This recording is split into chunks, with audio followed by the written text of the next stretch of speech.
Ice ಕ್ರೀಮ್ನಂತಿರುವ ಬೆಣ್ಣೆ ಅಥವಾ butter ಹಣ್ಣಿನ ಒಂದು ವಿಶೇಷವಾಗಿರುವಂಥ ತುಂಬಾ ರುಚಿಯಾಗಿರುವಂಥ ತುಂಬಾ ಸುಲಭವಾಗಿ ಮಿಲ್ಕ್ ಶೇಕನ್ನು ಹೇಗೆ ಮಾಡ್ಬೋದು ಅನ್ನೋದನ್ನು ಇವತ್ತಿನ ವಿಡಿಯೋದಲ್ಲಿ ಹೇಳ್ಕೊಡ್ತಾ ಇದ್ದೇನೆ.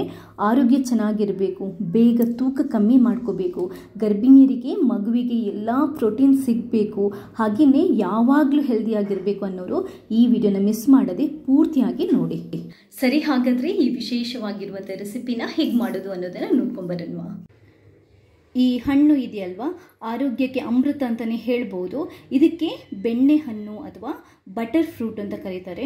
ಇವತ್ತೊಂದು ಅದ್ಭುತವಾಗಿರುವಂತಹ ಮಿಲ್ಕ್ ಶೇಕನ್ನು, ಬಟರ್ ಫ್ರೂಟ್ನ ಜ್ಯೂಸನ್ನು ಹೇಗೆ ಮಾಡೋದು ತುಂಬಾ ಸುಲಭವಾಗಿ, ತುಂಬಾ ವಿಶೇಷವಾಗಿ ಅನ್ನೋದನ್ನು ಹೇಳ್ಕೊಡ್ತಾ ಇದ್ದೇನೆ. ಇದರ ಒಳಗಡೆ ಒಂದು ದೊಡ್ಡ ಸೀಡ್ ಇರುತ್ತೆ.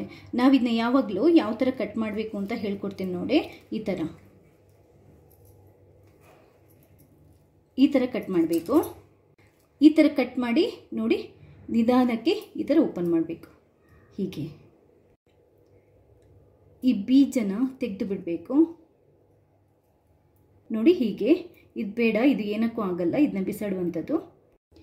ಇದರೊಳಗಡೆ ಈ ಫ್ಲಶ್ ಇರುತ್ತಲ್ವ, ಇದು ಬೆಣ್ಣೆ ಥರ ಇರುತ್ತೆ. ಚೆನ್ನಾಗಿ ಹಣ್ಣಾದರೆ ನಿಮಗೆ ನೀಟಾಗಿ ನೋಡಿ ಈ ಥರ ಒಂದು ಸ್ಪೂನ್ ಇಟ್ಕೊಂಡು ಆರಾಮ್ಸೆ ನೋಡಿ ಈ ಥರ ತೆಗಿತಾ ಬರ್ಬೋದು.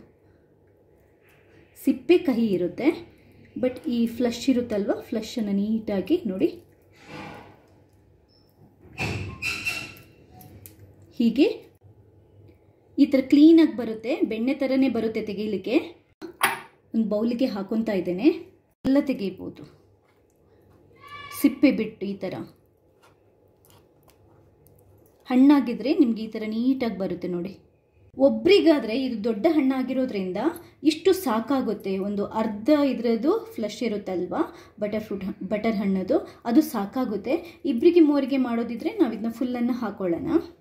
ಆ್ಯಕ್ಚುಲಾಗಿ ಒಂದು ಸ್ಟಡಿ ಪ್ರಕಾರ ಇದೆಯಲ್ವಾ, ಈ ಬಟರ್ ಹಣ್ಣಿದು ಜ್ಯೂಸ್ ನಾವು ದಿನ ಕುಡಿತಾ ಇದ್ರೆ ವೆಯ್ಟ್ ಲಾಸ್ ಮಾಡಲಿಕ್ಕೆ ಒಳ್ಳೆಯದು ಅಂತಾರೆ. ಅಂದರೆ ಇದನ್ನ ಕುಡಿದಾಗ ಹೊಟ್ಟೆ ಫುಲ್ ಆಗುತ್ತೆ, ಮತ್ತು ನಮಗೇನು ತಿನ್ನಬೇಕು ಅಂತ ಅನಿಸಲ್ಲ.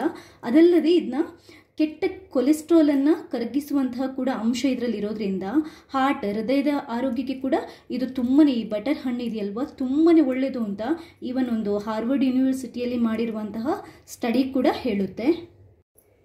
ಒಂದು ಸ್ಟಡಿ ಪ್ರಕಾರ ಇದರಲ್ಲಿ ಆ್ಯಕ್ಚುಲಾಗಿ ಕ್ಯಾನ್ಸರ್ ಎಗೇನ್ಸ್ಟ್ ಫೈಟ್ ಮಾಡುವಂಥ ಅಂಶಗಳು ಕೂಡ ಇರುತ್ತಂತೆ. ಆದ್ದರಿಂದ ರೆಗ್ಯುಲರ್ ಆಗಿ ಇದನ್ನ ನಾವು ಕನ್ಸ್ಯೂಮ್ ಮಾಡ್ತಾ ಇದ್ರೆ ಕ್ಯಾನ್ಸರ್ ವಿರುದ್ಧ ಕೂಡ ಹೋರಾಡಬಹುದು ಅಂತ ಹೇಳುತ್ತೆ. ಹಾಗೆಯೇ ಇದರಲ್ಲಿ ವಿಟಮಿನ್ ಇ ಜಾಸ್ತಿ ಇರೋದ್ರಿಂದ ಮಸಲ್ ಪೇನ್ ಇರುತ್ತಲ್ವ, ಅಂದರೆ ಕೆಲವರಿಗೆ ಬಾಡಿ ಪೇನ್, ಗಂಟು ಪೇನ್ ಎಲ್ಲ ಆಗ್ತಾ ಇರುತ್ತಲ್ವ, ಅದನ್ನು ಕೂಡ ಕಮ್ಮಿ ಮಾಡುತ್ತೆ. ನಮ್ಮ ಐಸೈಟನ್ನು ಇಂಪ್ರೂವ್ ಮಾಡುತ್ತೆ. ಫೈಬರ್ ಜಾಸ್ತಿ ಇರೋದ್ರಿಂದ ಈ ಮಲಬದ್ಧತೆ ಮತ್ತು ಕಾನ್ಸ್ಟಿಪೇಷನ್ ಅಂತಾರಲ್ವ, ಈ ಥರ ಪ್ರಾಬ್ಲಮ್ ಕೂಡ ತುಂಬ ಕಮ್ಮಿ ಮಾಡುತ್ತೆ. ಇವಾಗ ಇದರಿಂದ ಒಂದು ಸೂಪರ್ ಆಗಿರುವಂಥ ಜ್ಯೂಸನ್ನು ಹೇಗೆ ಮಾಡೋದು ಅಥವಾ ಮಿಲ್ಕ್ ಶೇಕನ್ನು ಹೇಗೆ ಮಾಡೋದು ಅನ್ನೋದನ್ನು ಹೇಳ್ಕೊಡ್ತೇನೆ.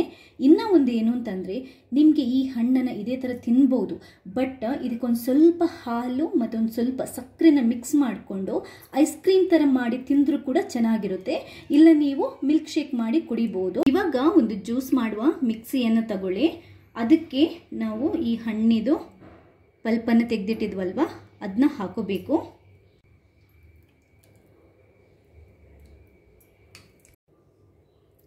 ನಾನು ಮೂವರಿಗೆ ಈ ಜ್ಯೂಸ್ ಮಾಡ್ತಾ ಇರೋದ್ರಿಂದ ಈ ಒಂದು ಹಣ್ಣನ್ನು ಪೂರ್ತಿಯಾಗಿ ಹಾಕೊತಾ ಇದ್ದೇನೆ.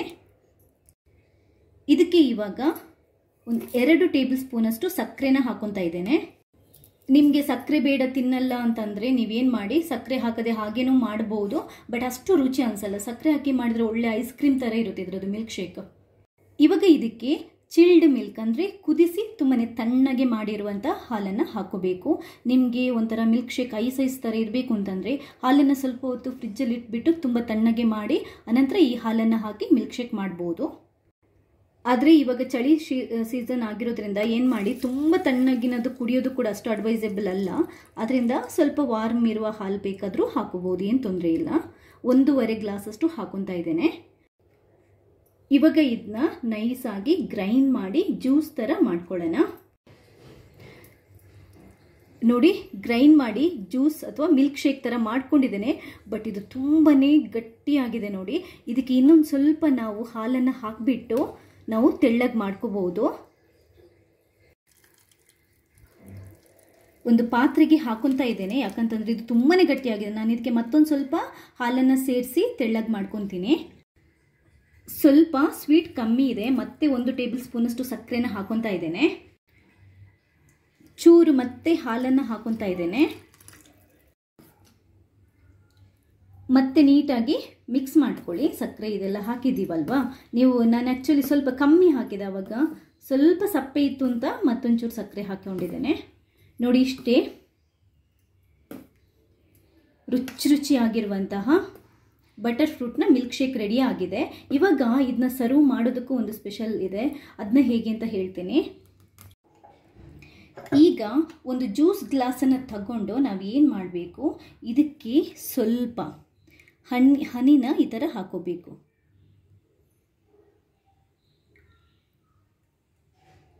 ಸೈಡಿಂದ ನೋಡಿ ಹೀಗೆ. ಈಗ ನಾವು ಈ ಮಿಲ್ಕ್ ಶೇಕನ್ನು ಹಾಕೋಬೇಕು.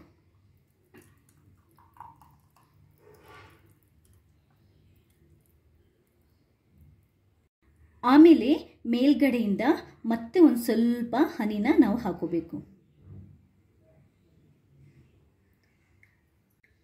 ನೋಡಿ, ರುಚಿಯಾಗಿರುವಂತಹ butter fruit milk shake ready ಆಗಿದೆ. ಇದರದ್ದು ಇನ್ನೊಂದು ಅಡ್ವಾಂಟೇಜ್ ಏನು ಅಂತಂದರೆ, ಬಾಡಿದಿದೆಯಲ್ವ, ನಮ್ಮ ದೇಹದಲ್ಲಿರುವಂತಹ ಟಾಕ್ಸಿನ್ಸನ್ನು ರಿಮೂವ್ ಮಾಡುತ್ತೆ, ಅಂದರೆ ಬಾಡಿನ ಡಿಟಾಕ್ಸಿಫೈ ಮಾಡುತ್ತೆ. ಆದ್ದರಿಂದ ನಾವು ಹೆಲ್ದಿ ಆಗಿರಲಿಕ್ಕೆ, ನಮ್ಮ ದೇಹದ ರೋಗ ನಿರೋಧಕ ಶಕ್ತಿಯನ್ನು ಜಾಸ್ತಿ ಮಾಡಲಿಕ್ಕೆ ಅದು ತುಂಬಾ ಒಳ್ಳೆಯದು.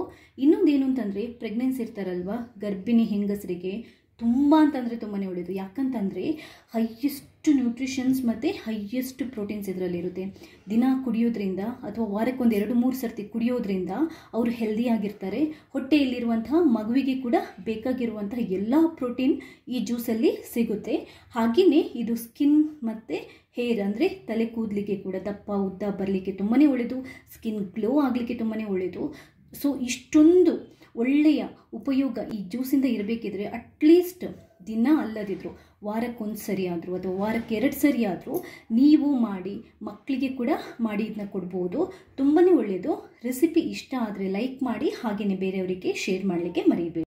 ಇಷ್ಟು ಮಾತ್ರ ಅಲ್ಲದೆ ನನ್ನ ಚಾನೆಲ್ನಲ್ಲಿ ದಿನಕ್ಕೊಂದು ಬ್ರೇಕ್ಫಾಸ್ಟ್ ಸೀರೀಸ್ ಅಂತ ಕೂಡ ಮಾಡಿದ್ದೇನೆ. ಅದರಲ್ಲಿ ಆಲ್ಮೋಸ್ಟ್ ಒಂದು 35 ಬ್ರೇಕ್ಫಾಸ್ಟ್, ವಿಶೇಷವಾಗಿರುವಂಥ ಬ್ರೇಕ್ಫಾಸ್ಟ್ ರೆಸಿಪೀಸ್ನ ಹಾಕಿದ್ದೇನೆ. ಎಲ್ಲದೂ ತುಂಬಾ ಚೆನ್ನಾಗಿ ಓಡಿದೆ, ತುಂಬಾ ಒಳ್ಳೊಳ್ಳೆಯ ರೆಸಿಪೀಸ್ಗಳಿದೆ. ಅದರದ್ದು ಲಿಂಕನ್ನು ನಾನು ಡಿಸ್ಕ್ರಿಪ್ಷನ್ ಬಾಕ್ಸಲ್ಲಿ ಹಾಕಿರ್ತೀನಿ. ಮಿಸ್ ಮಾಡದೆ ಎಲ್ಲ ಬ್ರೇಕ್ಫಾಸ್ಟ್ ರೆಸಿಪಿ ವೀಡಿಯೋಸ್ಗಳನ್ನು ನೋಡಿ ದಿನಕ್ಕೆ ಒಂದೊಂದು ಬ್ರೇಕ್ಫಾಸ್ಟನ್ನು ಮಾಡಿ ತಿಂದು ಖುಷಿಪಡಿ. ಹಾಗೆಯೇ ನನ್ನ ಈ ಪ್ರಯತ್ನ ಇದೇ ಥರ ಸಪೋರ್ಟ್ ಮಾಡ್ತಾನೇ ಇರಿ. ಥ್ಯಾಂಕ್ಸ್ ಎಲ್ರಿಗೂ.